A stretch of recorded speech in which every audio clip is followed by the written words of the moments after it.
எனக்கு photo shoot இருக்கு. So மாடலா நம்மள இன்வைட் பண்ணியிருக்காங்க. குயிக்கா லொக்கேஷனுக்கு போயிடலாம். ஸோ லொக்கேஷன் எங்கன்னா ஆவடி மீனாட்சி தியேட்டருக்கு ஆப்போசிட்ல இருக்க மேக்ரிஸ் மேக்கோவர் ஸ்டுடியோக்கு தான். ஸோ நீங்க ஆவடியில இருக்கீங்கன்னா உங்களுக்கு நல்லாவே தெரியும். தியேட்டருக்கு ஆப்போசிட்லயே இருக்கும் அவங்களோட ஸ்டுடியோ. அண்ட் தென் நம்ம போனோனே நம்ம ஃபேஸ் எல்லாம் நல்லா வைப் பண்ணிட்டு லென்ஸ் வைக்க ஆரம்பிச்சுட்டாங்க. என்னோட கண் ரொம்ப சென்சிட்டிவா இருக்கறனால அது நிக்கவே இல்ல கண்ணுல.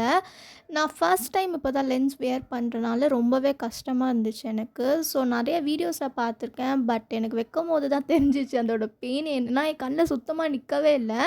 இவங்க தான் என்னோட மேக்கப் ஆர்டிஸ்ட். அவங்களோட இன்ஸ்டாகிராம் ஐடி நான் மென்ஷன் பண்ணியிருக்கேன். So eye makeup and then அவங்களோட ப்ரொசீஜர்லாம் ஸ்டார்ட் பண்ண ஆரம்பிச்சுட்டாங்க. அது அவங்க மேக்கப் பண்ணவே எனக்கு வந்துட்டே இருக்கு கண்லேருந்து அந்த லென்ஸ். எனக்கு வேற கண்லேருந்து ஒரு பக்கம் தண்ணி ஊத்திக்கிட்டே இருக்கு. அது கண்ட்ரோலே பண்ண முடியல என்னால. பிகாஸ் ஏன்னா நான் இப்போ தான் ஃபர்ஸ்ட் டைம் வியர் பண்ணுறேன். அதனால என்னால சுத்தமா வந்து அத மேனேஜே பண்ணிக்க முடியல. கண்ணே தெரியல.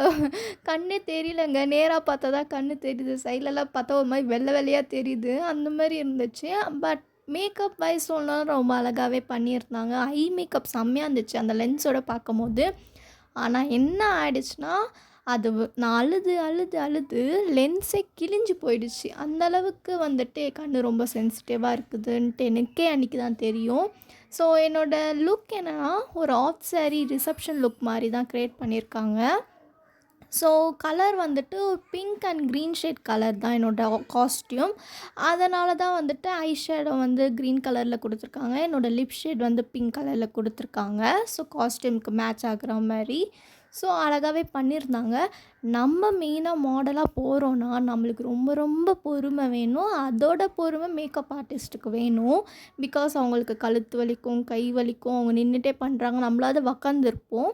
அவங்க நின்னுட்டே பண்ணுறனால அவங்களுக்கும் ரொம்ப கஷ்டமா இருக்கும். நம்மளுக்கும் ரொம்ப கஷ்டமா தான் இருக்கும். ஏன்னா, நம்ப ஒரே இடத்துல ஒரு 3 ஹவர்ஸ், 4 ஹவர்ஸ் உக்கார்ற மாரி இருக்கும்.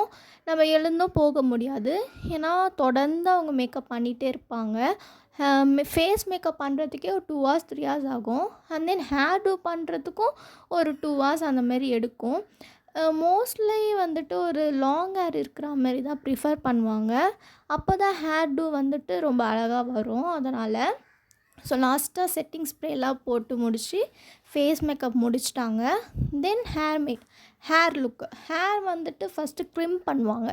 ஸோ க்ரிம்னா ஹேரை வந்துட்டு ஸ்ட்ரைட்னிங் பண்ணாமல் ஒரு மாதிரி வளைவா வேவியாக இருக்கும் இல்லையா? ஸோ அந்த மாதிரி க்ரிம் பண்ணுவாங்க. க்ரிம் பண்ணிவிட்டு நெயில் பாலிஷ்லாம் முடிச்சுட்டு ஃபோட்டோகிராஃபர்ஸ்லாம் வந்துட்டாங்க. ஸோ அதனால் நாங்கள் ஃபோட்டோ ஷூட் எடுத்துகிட்டு இருந்தோம். ஃபோட்டோஸ் எடுத்துகிட்டு ரீல்ஸ் பண்ணியிருந்தோம்.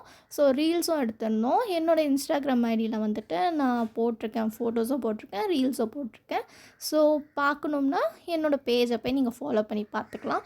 ஸோ என்னோடய பேஜ் என்னென்னா gayus_grooming. ஸோ இதுதான் என்னோடய இன்ஸ்டாகிராம் ஐடி. ஸோ காஃபி குடிச்சிட்டு நான் அவ்வளோதான் வீட்டுக்கு கிளம்பி போயிட்டேன்.